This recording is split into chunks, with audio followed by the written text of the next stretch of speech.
Trying to survive, man. Let me know when you're ready, and I will start recording. Yeah, I'm all set up, ready to go. So um, I can't seem to get the webcam and the screen to work, but that's okay because no one will see my face anyway. I'm a face for radio, as they say. I think you're beautiful, just like the rest of the beautiful people in this group. All right, hold on. I'm going to start recording. Then we'll start by you can introduce yourself, and we'll go from there. Cool. Let me know when.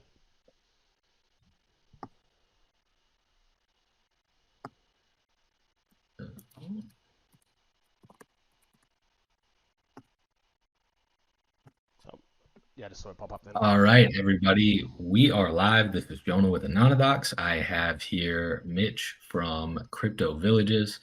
He's got some awesome things to present to us today. Obviously, they are one of our more recent Vault verified projects.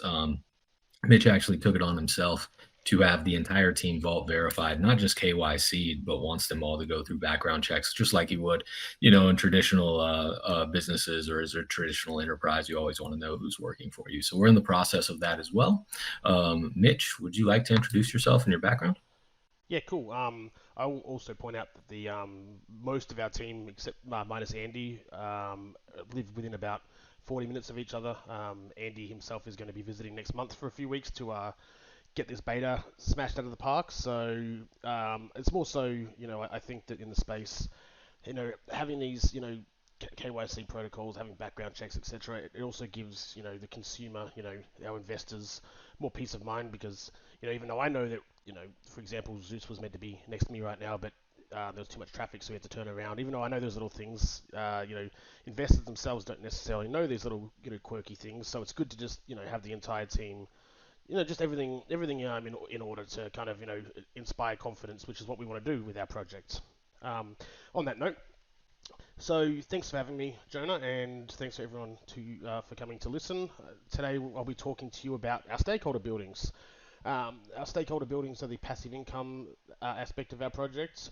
I will say in advance we have such a big project that our presentations are kind of subdivided and we focus on one key area. I'd love to show you tons about the game, but uh, just because of the enormity of our project, that we'll be focusing on those today. But we will be offering another AMA to kind of show some of the cooler features of the beta in the game. And yeah, so I'll just continue on. Let's make sure it's working. So, Mitch, I would hate to dictate how you approach things, but I do think that sometimes you overlook some of the cooler parts about who you are and your background and I'm the game modest. as a whole. So I want to put this in reverse here real quick. And I'd like if you started by talking about your background, who you are, what you used to do for a living, and then how that transitioned to crypto. And then I think my community would really like to hear more about like the game itself and then move into this direct presentation and the economics of everything. Absolutely, yeah. I will try not to be as modest as I usually am. It's me, I'm a modest person. So my background, I have a PhD in microbiology, focusing on genomic analyses and metal transforming bacteria. So basically, what I did for the first 10 years of my adult life was travel to different parts of the world and isolated bacteria from different environments, looked at their genes and looked at how they interact with the trace metals in the environments. Basically, I've worked in America, Germany, and Australia, and once COVID hit, things kind of slowed down a little bit. We're kind of got stuck. Our labs closed down, and that's when I really got into crypto, and I really started looking into it. I'm a gamer in my background.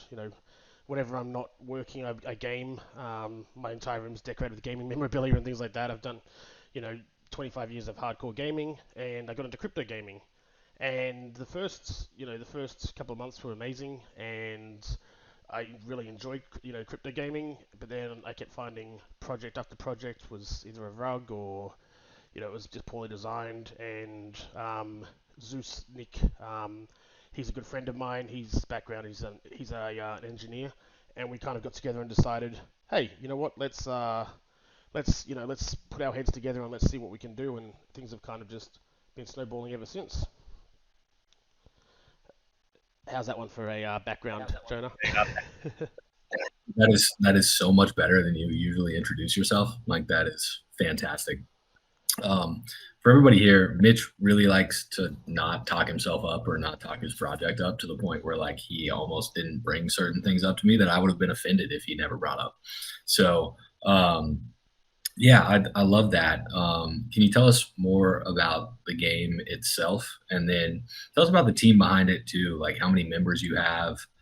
You didn't need any outside funding to go and build this game, which I think is unbelievable, and people need to take note of. Like as far as like the DeFi dream, and like the ability to create something out of nothing that people are actually going to use and enjoy, like I feel like you guys hit that on the head. Like you knocked it out of the park. So can you tell us more about the game, and then I'll let you continue on to your presentation, and I won't interrupt anymore, I promise. Sure. So what I'll do is we have some slides that kind of describe the game. I'll go into those in a second. But yeah, no, basically in terms of starting the project, I was working in a lab, and funding was going to be coming to an end in a few months anyway. But I just started getting more and more, focused on crypto villages, and I just kind of just took a leap of faith and finished up my post over at UQ and just started doing this project. But I will go into I've got some slides for the game and the team. I won't rush into that much. So basically today we'll be talking. We'll go over an introduction, explain what the game is, what makes it unique, and why we're here. Where we're at. Before I'll let Andy take over for the second half. I'll introduce you to him in a second, and he'll talk to you more about the stakeholder buildings. He's my COO, and he'll give a bit more of an insight into the technical side behind things. And then at the end, we do have a special offer, so to speak, for you guys for hosting us and to say thank you.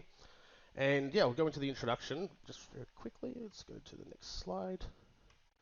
So yeah, what is Crypto Villages? So Crypto Villages, it's funny. Andy says, it's more than a game. So it is more than a game these days. It's a crypto game at heart, but it has a lot of different, you know, aspects of crypto all rolled into one.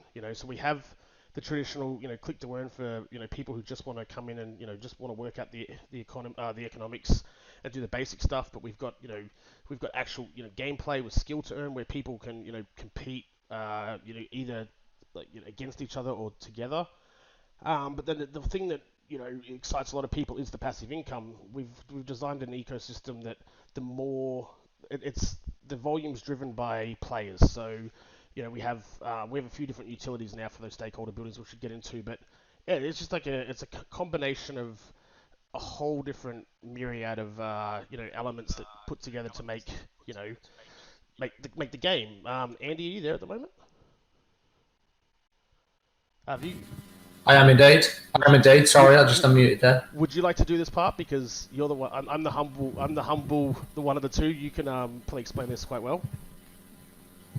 Yeah. So basically, I came to this project and Mitch introduced this, to me as it's grown, obviously, which was always the plan. It's just more than just a game for me. So in crypto, what I find is that we've got areas where people specifically tackle the game. You've got your DeFi, your passive income, etc., etc. For me, the game change with Crypto Villages, it's all rolled into one. So it just caters for everybody. And we were talking about this earlier, in that if you was to buy a stakeholders building and want to play the game, you're actually playing the game to actually put the funds back into your pocket with the passive income of the stakeholders.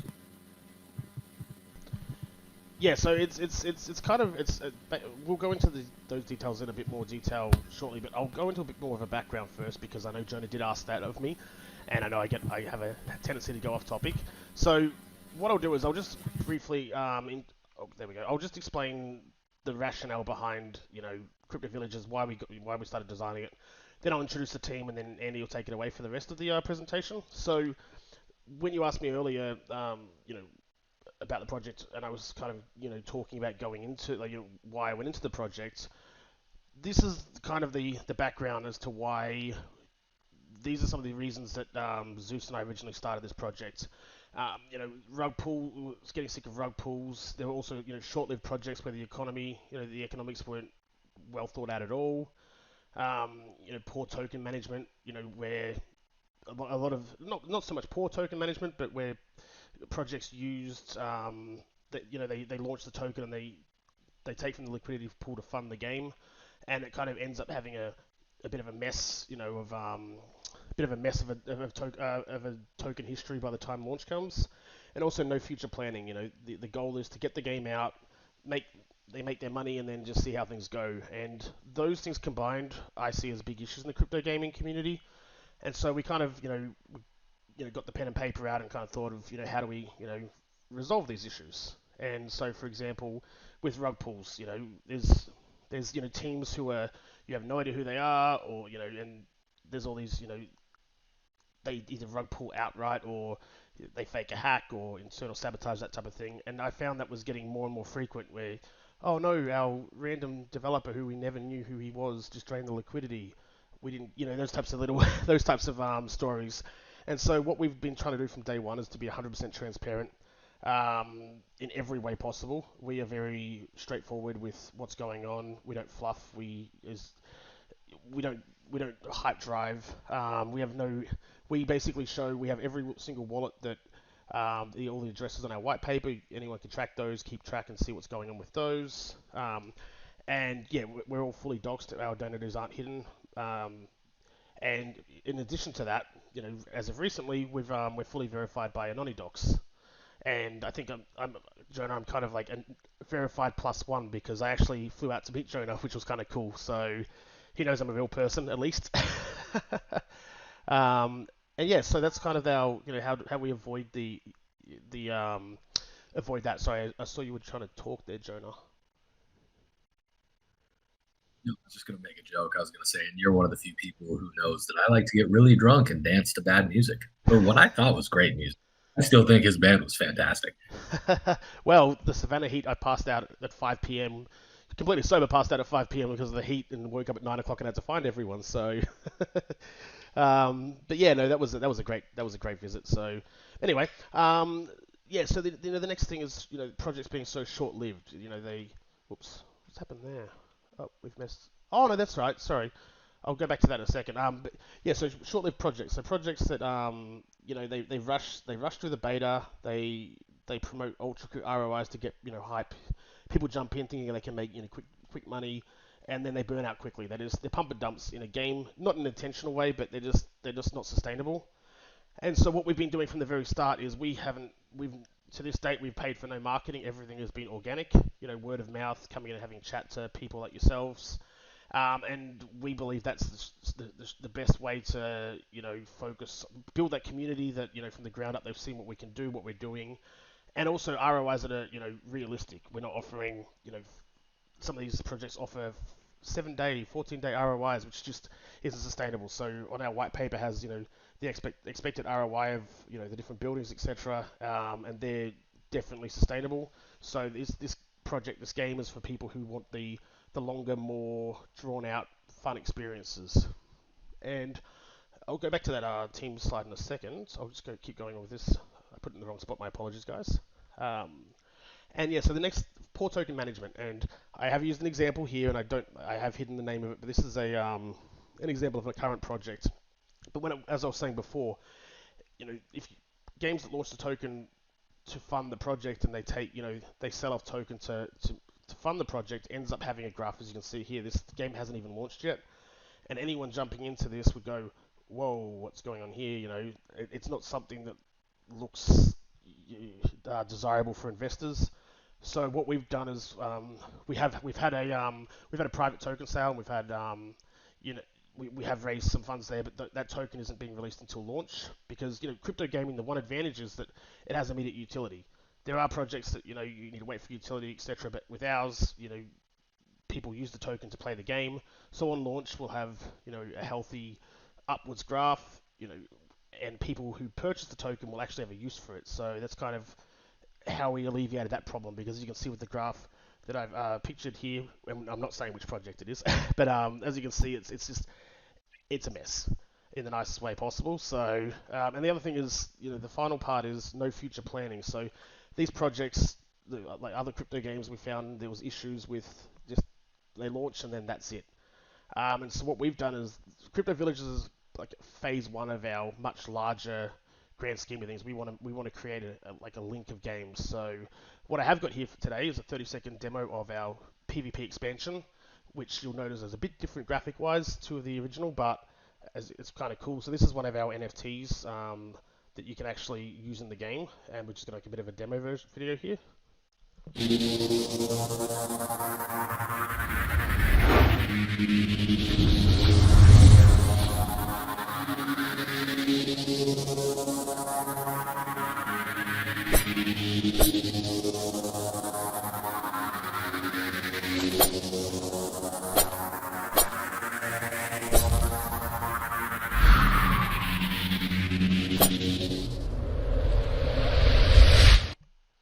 So yeah, so we're to keep the project progressing to make sure that our investors get their ROI plus a lot more. We've already started designing the next part of our first expansion, and we're gonna keep doing that, and we're gonna make sure that our stakeholders and our early investors are along for the entire ride. These will all be interlinked; they'll all be using the same token, and yeah, that's kind of how we see. This is how we kind of see ways to alleviate the current issues in crypto gaming. And what I'll do is I'll quickly skip back to the. I'll now. Also, was that you, John? Yeah. So I wanted to touch back on poor token management here for a second.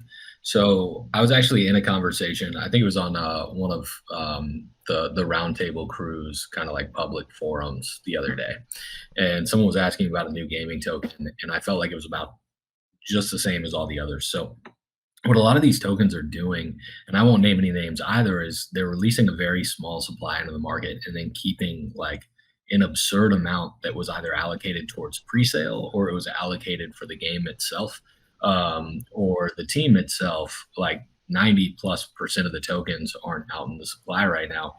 And what it does is create a situation where whoever bought in early was actually in a really, really bad position from a token perspective.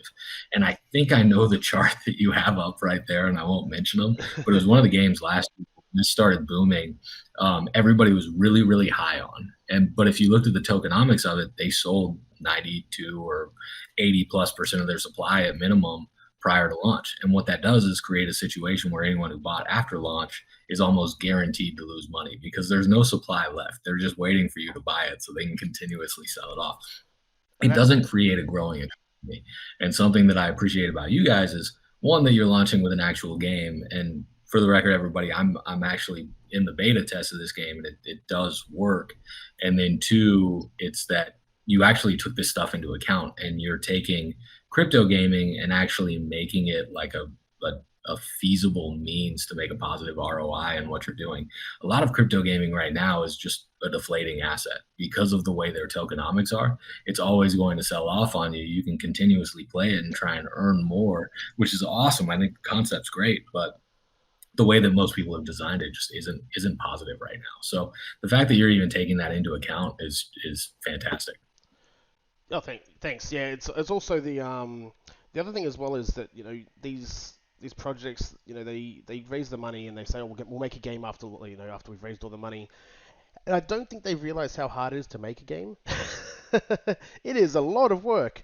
I don't think that there's it's necessarily ill intent, but I personally, as someone who's in the crypto gaming space, I would never invest in a token that you know plans to do the entire build after launch because I feel like that people, even our Unity developers, they say all the time, people ask them, oh, why don't you just make games for a living? It's, just pump them out. And it's like, no, it's very, very, very, very complicated. So, but no, I appreciate the kind words there. And yeah, and that's for the team token, that's a good thing to mention. Ours is released over 4 years in set intervals, and we'll be linking it to we'll be linking it to what's the name of the I'm drawing a blank. It's too early in the morning. The Dex Tool.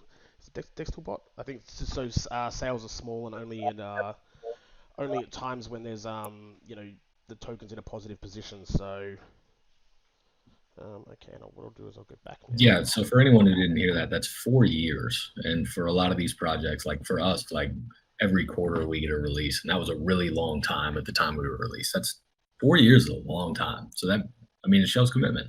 I'm excited about that. Yeah, and like to me, I knew that jumping into this, that's basically, if you go out, you leave science for more than 6 months to a year, it's very hard to get back in. So I knew that I was leaving my old life behind. So this, to me, is something I want to make into an awesome, fun, exciting career. And I'm here for the long run, and so's the team. So the entire team have already committed to the end of at least PvP, and I dare say they're not going anywhere. But on that note, I'll introduce a couple of the guys. So not pictured, I didn't realize he would be awake this early because it's quite early in Australia. We do have Ethan, who's our lead Web3 developer. He's here lurking as well. But I'll introduce you to Nick first, and I'll introduce you to Andy, who will take it away from me after that. So, Nick, can you hear me okay? Yeah, I'm back in again. Is he in?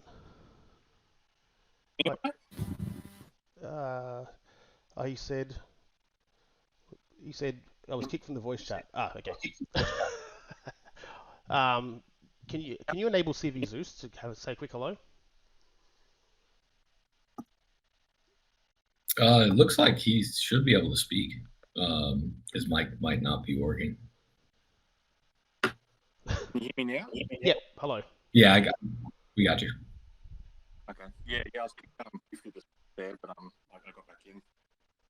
I don't really talk a whole lot, so I can't hear him. Yeah, I think that's We'll move on.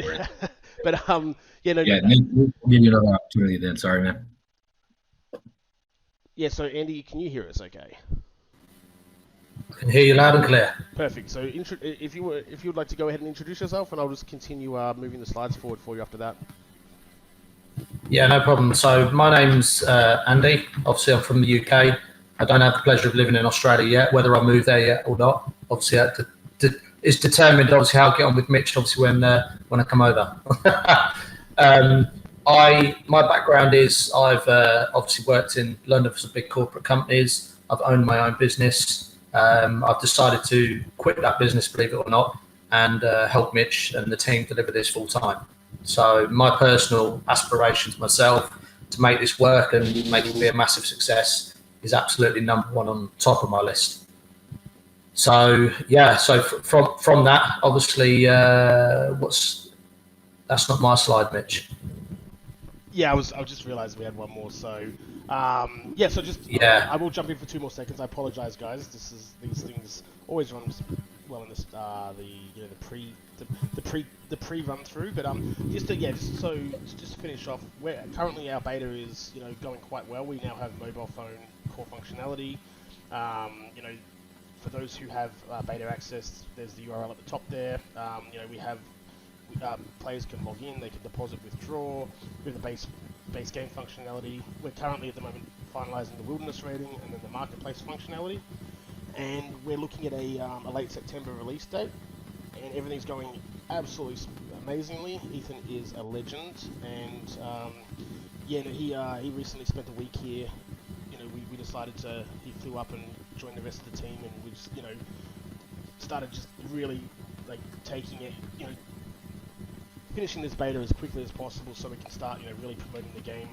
We've been holding off on the huge marketing push, that type of thing, until after beta, so we've got everything working because we want to make sure that people get the finalized completed product. And that is that's now your cue, Andy.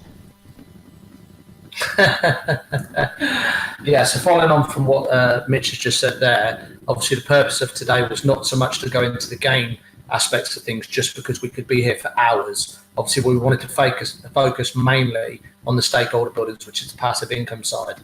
So the buildings we're going to talk about now is just to give you a range of what we've got, what they do, what the rewards are, and sort of give you an idea of sort of what you'd be getting into by obviously owning and sort of holding one of these through the duration of the project.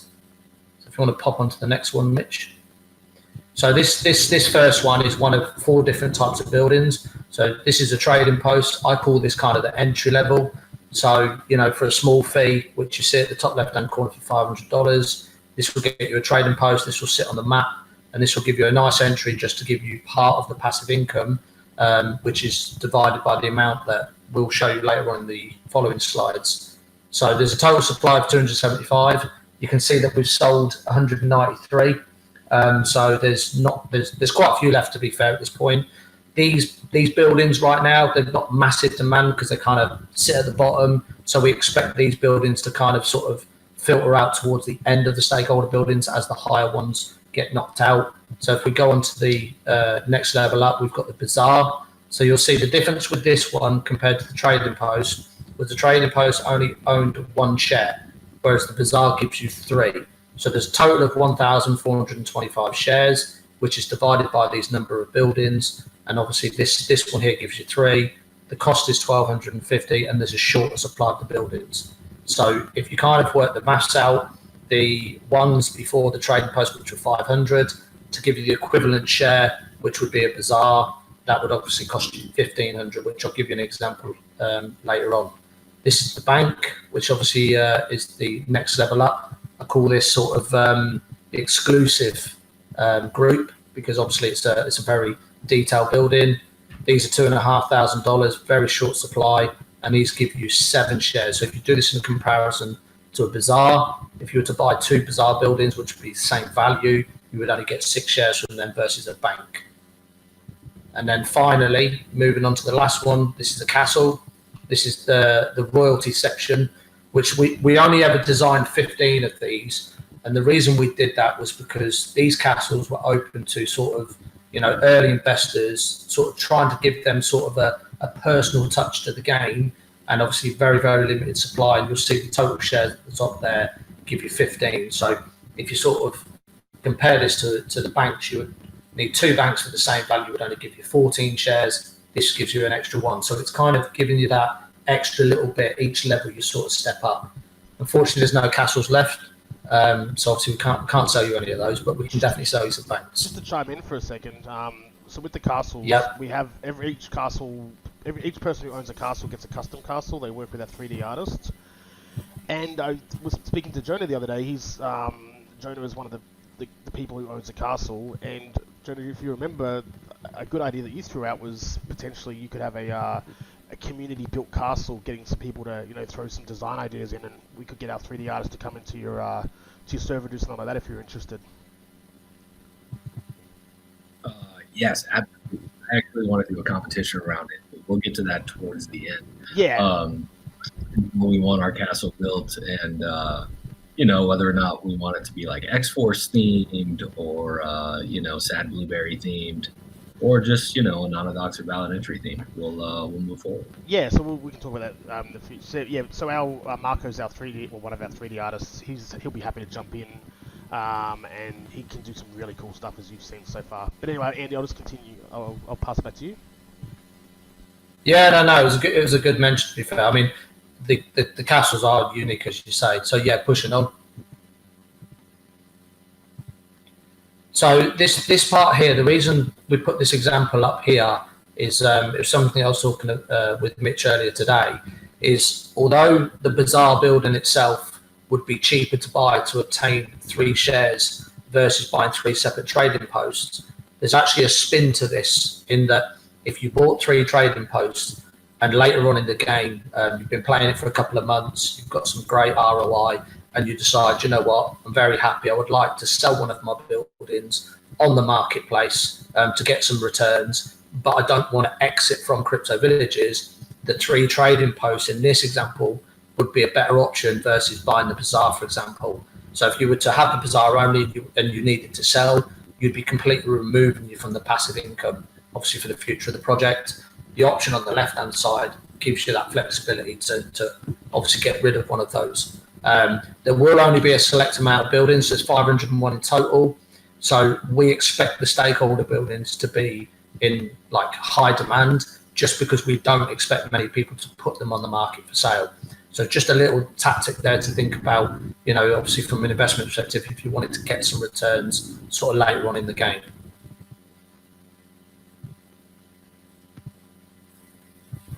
Current sales to date. So we went over this today. We kind of looked at what was left over, obviously what we've raised today, and Jonah touched on it earlier in terms of the funds that this project's raised. And you can see at the top there, so far, just in building sales, we've raised just over $250,000.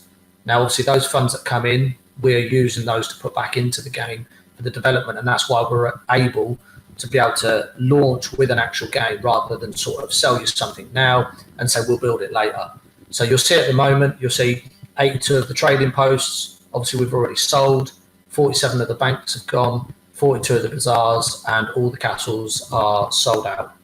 So from a demand perspective, considering we've done no marketing, for me, this just blows my mind. Because for me, I've been personally involved in a lot of projects, and to see these numbers is just astounding. And a lot of that credit has to go to Mitch, to be fair. And just to jump in, and Jonah, because I know that you're itching for us to show the game and, like, you know, all the cool features. The reason we've decided to go, you know, talk about these today is because they are disappearing so quickly. We're basically giving this, you know, give the information to the stakeholders, and then once these sell out, which will be quite soon, then we're all about talking about the game and, like, showing all the cool features, that type of thing. We just don't want people who are interested in these to, you know, find out later on that, oh, these existed type things. So we do have a lot of cool stuff to show as well. So we're pretty sure we're gonna have to do a follow-up AMA at some point. Take it away, Andy. Yeah. So that from that perspective, that slide's complete. We move on to the income sources, which, you know, no matter who spends or wants to be part of the game, we obviously are here to make money. So from the perspective of that side of it, that's what we're going to go over now. So there's when I first joined this project, and this was planned, by the way, I just wasn't aware. When I first came in, the stakeholder buildings, which was put to the actual community and how most of these were sold, there was only ever going to be a native token that would be a reward, and that's how the ROI was based on. Now you'll see in this example of the picture, we've got the native token on the left-hand side, which is CVGT. But since obviously we've progressed, we've got the BNB rewards that have been added and the BUSD, which I'll go through in a second. But basically the native token all comes from the functionality of the game. So the more people that play it, the more transactions that go through the marketplace, the more rewards that go into the pocket of the people that own the stakeholder buildings. Okay, but the addition to this now, with the BNB rewards for the NFT collection, which was the video that we just demonstrated earlier, it's just a snippet of what's to come. You've got those rewards that are coming from that, but then if they are coming in, they don't affect the actual native token because we're not having to sell the token to give you those rewards. And then on the the third one is the BUSD for the PvP passes, which will go into more detail, sort of more about how the game works. But this bit's just being highlighted today just to basically let you know that there's 3 different areas that are going to bring you 3 different values as the project grows. So by starting off on the first one, CVG token, native token, which is obviously what we just explained, the token will come from all the marketplace transactions, which will be in the in-game currency, which is currently the doubloons. So every time a building obviously is sold, there's a tax, and from those taxes, there's a percentage of that pool that goes into the fund, and then it's divided up between the stakeholder buildings. So there's a total of 1,425 shares. So if you had a bank, for example, you get 7 of those shares of that amount of funds, and that will just be an ongoing thing, obviously for the duration of however long the project runs. Onto the, should that have not gone to the, oh yeah, no, sorry, this slide we added in. With this slide here, this just talks about the percentage that comes from those marketplace fees, and that's 1.5%. They'll never be reduced. There'll be a continuous thing throughout the duration. It's not like we're saying invest in these buildings, we'll give you this percentage for 6 months and then it gets reduced. That is locked in and that will be there for the duration of the project. And then moving on to, I don't know if anybody's had a chance to read the white paper, but basically in the white paper, we've detailed that we aim for a 60-day ROI on the stakeholder buildings. We've worked out the mass side of things, and there are a number of areas which we can do to achieve this. And the first one of that we're going to do is we're going to double the marketplace rewards for the first 60 days. So that just enables us to make sure that you guys are investing early, you get the returns as quick as possible, because you're putting the money in early to enable us to sort of build everything behind the scenes. So you guys are kind of number one, really. That's the main focus. So moving on to the B&B rewards. This comes from the secondary marketplace, which is the NFTs. There'll be more detail that comes on this later, but basically the summary is if the native token is just ticking along nicely, doing whatever it needs to do, but we've got the NFTs and they're booming, trading on the marketplace up and down, you're going to get B&B rewards from that, which is separate from the native token. So it doesn't depend on what that's doing. And then you're getting additional rewards, which obviously will give you an income from the sales tax of all those sales. And then the final one is the BUSD. So more details, again, they're going to come on this later. But in order to be able to play the PvP, you're going to need to own a battle pass. These battle passes are going to cost funds to buy from the players that are playing the game. They'll be purchasing BUSD, so there'll be a pool of BUSD which will get divided. And out of that, those funds will be used for war chests, game prizes, and obviously one of those is the BUSD dividends for the stakeholders. So again, you're going to get BUSD from those. If more people buy PvP battle passes, the more funds that goes back to the stakeholders. And yeah, so basically, by the time PvP comes out, every 24 to 48 hours, you can look in your wallet. You'll see our native token, you'll see BNB, and you'll see BUSD coming in. And the beauty of these is, they are independent, of each other, and it creates a multiple source passive income stream. And as Andy mentioned, for those who want to play the game, and it's funny. There's been a lot of people who are like, oh no, I just want passive income, and now they're really committed to playing the game because they've seen how fun it is. That also, all that it's volume driven by entertainment. So that's why we've designed them the way we have.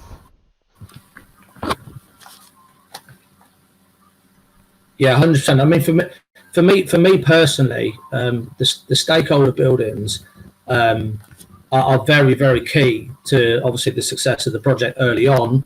And the thing that me and Mitch have, spoke to on many times, the number one people that we're going to make sure that that investment is back within that time period is the early guys.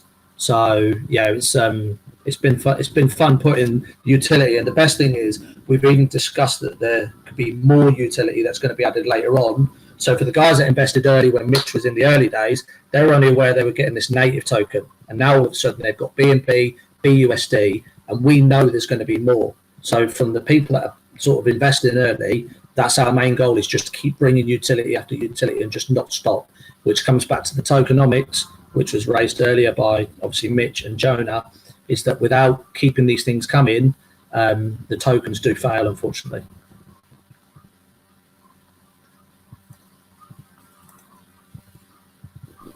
I'll take over this part. So yeah, so that's basically the first aspect. This is the thing. This is the first aspect of our project, which is the stakeholder building. So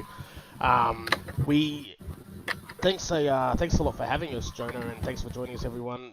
Any questions? Yeah, actually, I'll start while people are thinking. Could you give everyone an idea?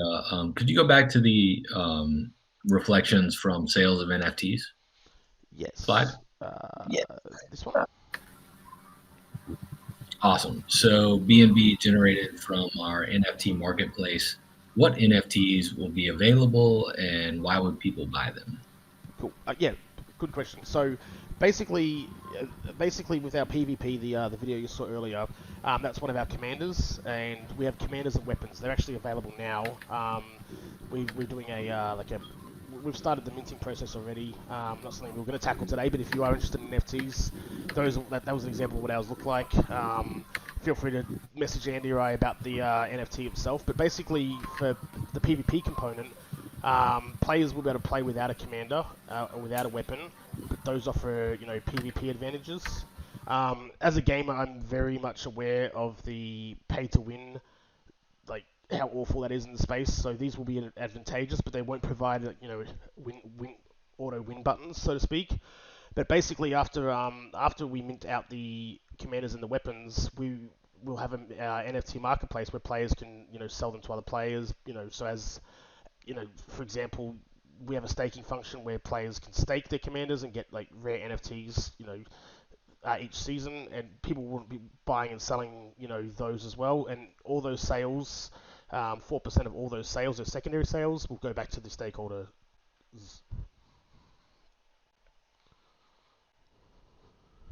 Awesome, man. Thank you. I just wanted to make sure you guys elaborated on that a little bit because that is a big of the game and a big portion of every game. Not like a pay to win aspect, but in like a kind of a premium content aspect. I think a lot of people are going to gravitate towards it who are gamers.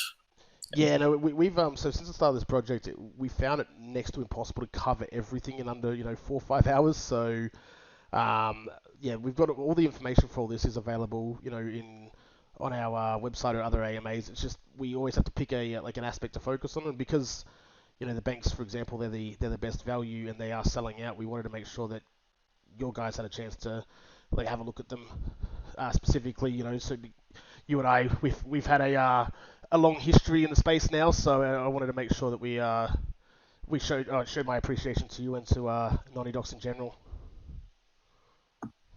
Yeah, man, I appreciate that, and I appreciate everything you've done for us and the partnership we continue to grow. It's been awesome. You were just some weird guy who reached out to me on Discord one day, and I was like, I don't know if I should even respond to this message, but man, I'm happy I did. Hey, I own the weird. I own the weird badge. It's a badge of honor for me. I know I'm weird. It's No, not at all. quirky. No, Not time I'm for quirky. I'm Australian. It's the same thing. All three of those. Yeah, we can just sum you up as Australian. But yeah, no, so does anyone from the community have any questions?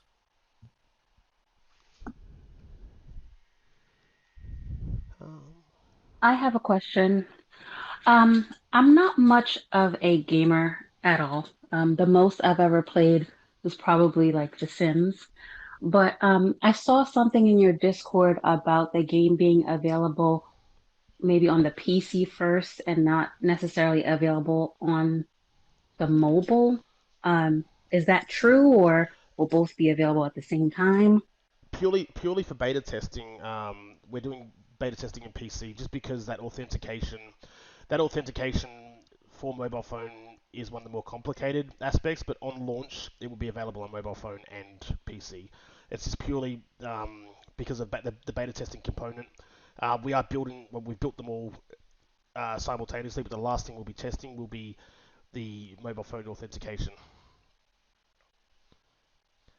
Okay, and so if I understand what you're saying, is that if I were to buy a building, I would earn passive income on that. But then if I bought an NFT, I would also earn passive income on that. And then if I play the game, I also earn. Is that correct? Yeah, so all our NFTs also our NFTs are also going to have the 4% BNB, the 4% BUSD, a different 4% distributed amongst those NFTs, but the stakeholder has its own pool. And yeah, so with the stakeholder buildings, people they don't need to log into the game. We're designing the system so you'll just see the income sources just appear in your wallet. So if you own a stakeholder building and never wanted to play the game, there's no reason you'll need to do so. We did show the staking pay, the claim page, but we're automating that process as well. So it's great for people who see the value in crypto gaming and how big that's going to be. It's really big, but how big it can be. But they don't necessarily want to play the game.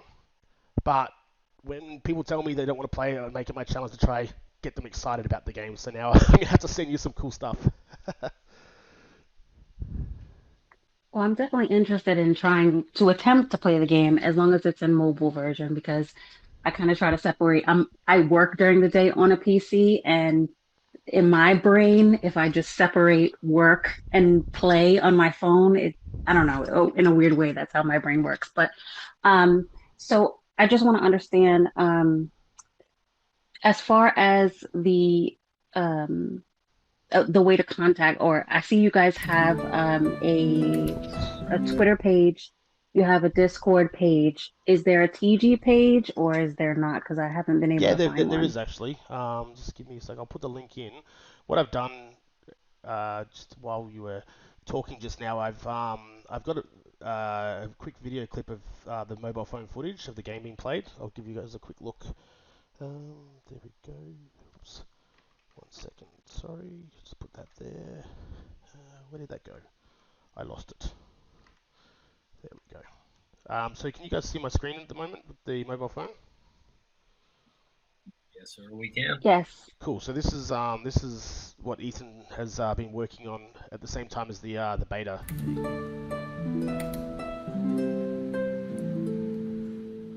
That looks pretty cool. Yeah. And it's funny because I go to use my thumbs to zoom, and I didn't realize I wasn't working it. As soon as Ethan saw it, he immediately built it, so it did work.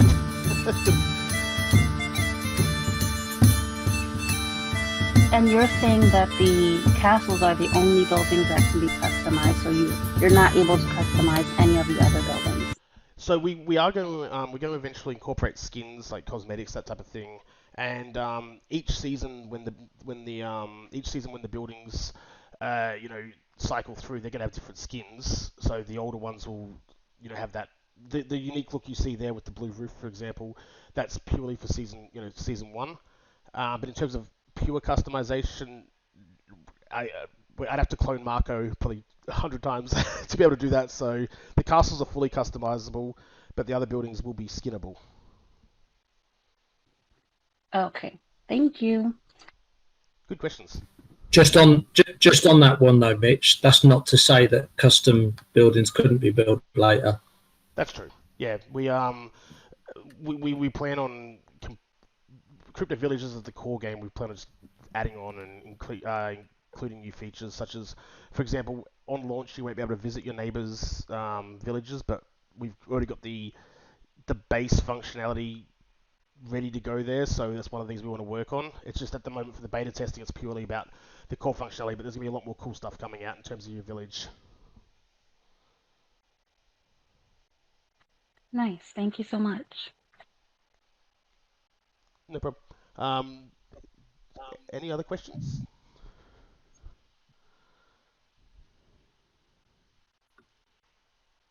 X-Ball, they do not need help with penetration testing right now. Oh, I keep forgetting there's the text to look through as well. Sorry about that. Yeah, thank you, Bebop. Yeah, the mobile's awesome. It's definitely one of the things that we value. Like obviously, with a game like this, it's much easier to be able to play on a phone than have to log into a computer and run home and do that type of thing. I was laughing at X-Ball. All right. Does anyone else have any questions? I don't know if this was said already, but when exactly is it that you guys are launching? So the aim at the moment is the end of September. I did mention it. Where did I mention it? There it is at the bottom there. Obviously, that's I say that with a grain of salt purely because all these game development is very complicated. So if everything goes completely smoothly, end of September. But as you can see from what we've done so far, we're getting quite close to that fully functional beta, which is the is what we're aiming for, and that's when the well, that's another thing to mention. That's when the economy testing starts. So all the things that we've been talking about in terms of in this presentation in general with the game, we want to do a community-driven approach to making sure the economy is balanced, so that everything works as described, and we can get input from our community as well to make sure that we have a really solid, well-rounded in-game economy. Hello. Hey, Bebop, how are you going? I'm doing good. So, is it just a battle style game, or does it have a different type of gameplay?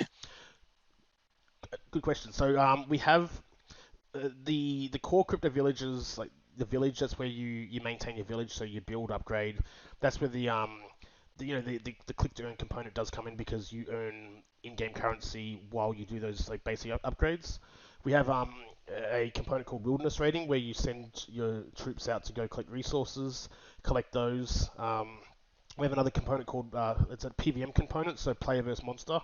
And what we've done there is we're using Hootsuite in conjunction with this, where on our socials we'll announce the ground's grumbling, blah blah blah, and it kind of announces a monster, and then there's 8 different types of world bosses that appear, and they all have unique. Some of them might fly in the air, and you can't attack them with melee units, but it's a server-wide attack.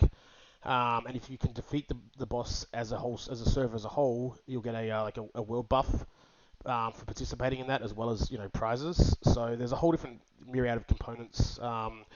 Originally, PVM was meant to be one of our first expansions, but we've kind of been going a million miles an hour, and it's going to be available at launch as well. So you will start seeing the monster, the world bosses being mentioned a lot more. And also those world bosses come into play in PvP because they are summonable by the higher powered NFTs weapons to be used in combat. So there's this myriad of different little things. So it is a battle game, but it's also a resource collector game. It's an upgrading game. It's kind of combines all different components depending on what it is you want to get out of the game yourself.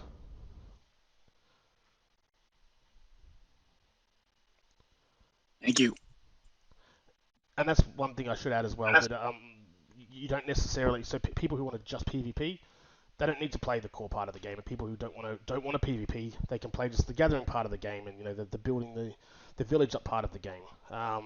So it's all designed so it's all interlinked if you want to get maximum benefit out of the game, but it's also completely sustainable as a standalone. Different components are standalone as well.